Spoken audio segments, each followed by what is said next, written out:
अस्सलाम वालेकुम।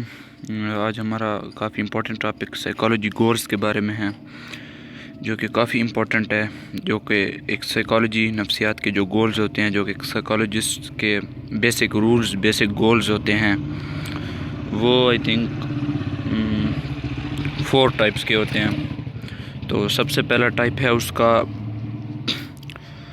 डिस्क्रिप्शन। ठीक है, पहले तो साइकोलॉजी गोल्स के बारे में तुम्हें पता होना चाहिए कि साइकोलॉजी गोल्स क्या है। साइकोलॉजी गोल्स मैंने आपको बता दिया कि जो साइकोलॉजिस्ट के जो रूल्स बेसिक यानी बेसिक गोल्स होते हैं, ठीक है, उसके प्रोसीजर का जो बेसिक रूल्स होते हैं वो साइकोलॉजी गोल्स कहलाते हैं। जो सबसे पहला है वो है डिस्क्रिप्शन। सो डिस्क्रिप्शन में हमारे पास it questions what is happening. Description questions what is happening. तो डिस्क्रिप्शन का मतलब ये हो गया कि ये इसमें जो मेन पॉइंट आ गया कि ये सवाल करता है कि क्या हो रहा है।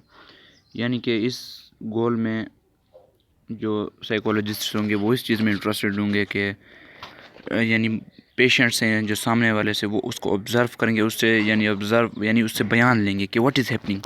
The main thing is what is happening, क्या हो रहा है। वो उस चीज़ को, उस बिहेवियर को, उस आदमी के, उस पेशेंट के बिहेवियर को जानने की कोशिश करेगा कि क्या मसला है उसके साथ, क्या हो रहा है। बयान, डिस्क्रिप्शन यानी बयानिया होगा उसके साथ। ठीक है, अब आते हैं सेकंड गोल की तरफ।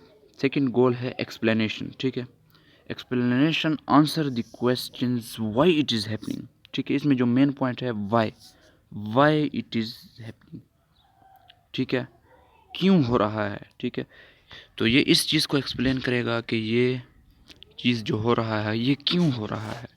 ठीक है, इसके पीछे वजह क्या है। यानी इस में जो साइकोलॉजिस्ट होंगे वो उस रीज़न को फाइंड करने में इंटरेस्टेड होंगे कि व्हाई इट इज़ हैपनिंग।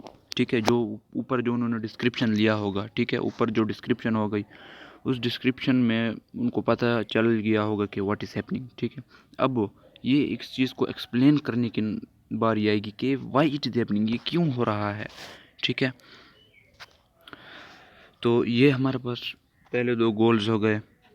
अब आते हैं थर्ड गोल की तरफ, जो कि ठीक है, थर्ड गोल की पिक्चर मैं ले आता हूँ।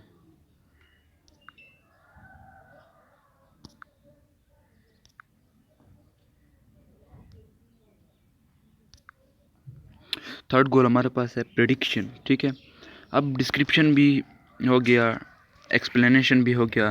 ठीक है, अब प्रेडिक्शन क्वेश्चंस। प्रेडिक्शन में ये क्वेश्चंस होता है, प्रेडिक्शन में मेन पॉइंट ये होता है कि when it is happening again. ठीक है, वो साइकोलॉजिस्ट वो जो इस प्रेडिक्शन में इंटरेस्टेड होंगे वो इस चीज़ को देखेंगे कि ये दोबारा कब होगा। ठीक है, the main point when it is happening again. ठीक है, यानी अगर कोई साइकोलॉजिस्ट प्रेडिक्शन में इंटरेस्टेड है, वो अगर किसी पेशेंट के सामने बैठा है तो वो उस पेशेंट की उस चीज़ को जज करेगा कि ये इस पेशेंट में ये हालत दोबारा कब आती है। ठीक है, सही है, दोबारा कब आती है। तो अगर दोबारा आती है तो उस चीज़ के इंतज़ार में होता है कि वो किस तरह आती है, और वो प्रेडिक्ट कर रहा होता है, ऑब्ज़र्व कर रहा होता है, और फिर फ्यूचर के लिए प्लान करता है। ठीक है, और फिर वो फ्यूचर के लिए प्लान करता है। सो ये बेसिक प्रेडिक्शन गोल हो गया फॉर द साइकोलॉजिस्ट। सही है, अब हमारे पास 4 गोल है कंट्रोल। ठीक है, अब डिस्क्रिप्शन भी हो गया कि व्हाट इज़ हैपनिंग, क्या हो रहा है, सिंपल बयानिया होगा। ठीक है, अब जो साइकोलॉजिस्ट एक्सप्लेनेशन में इंटरेस्टेड होंगे वो उस चीज़ की वजह को जानने की कोशिश करेंगे कि ये जो हो रहा है, ठीक है, जो बयानिया के ज़रिए पता चल गया है, ये क्यों हो रहा है। ठीक है, इसके पीछे रीज़न क्या है, वो रीज़न में इंटरेस्टेड होंगे। और जो प्रेडिक्शन होंगे वो इस चीज़ में इंटरेस्टेड होंगे कि वो प्रेडिक्ट कर रहे होंगे कि ये जो मसला इसके साथ हुआ है, ये जो ऊपर उसने बयान किया है, ठीक है, और जो रीज़न एक्सप्लेन हो गई है, अब ये दोबारा कब होगा। ठीक है, अब ये दोबारा कब होगा इसमें, और किस तरह होता है इसमें। ठीक है, वो सिर्फ उसको प्रेडिक्ट करता है अपने ही माइंड में, और फिर उसके लिए फ्यूचर प्लान करता है कि इसके लिए क्या स्टेप अपनाए जा सकते हैं। ठीक है, अब कंट्रोल में simple how it can be changed. ठीक है, how it can be changed by different research studies. ठीक, कंट्रोल में फिर इस चीज़ को उसकी ट्रीटमेंट करने की कोशिश की जाती है, उस जो मसला उसमें हो रहा है वो उस मसले को कंट्रोल करने की भाई मुख्तलिफ different research studies by different therapies speech therapies के ज़रिए उसको कंट्रोल किया जाता है। सो ये बेसिक 4 रूल्स हो गए साइकोलॉजी के। सो नेक्स्ट पार्ट के लिए सब्सक्राइब कर दीजिएगा। Thank you.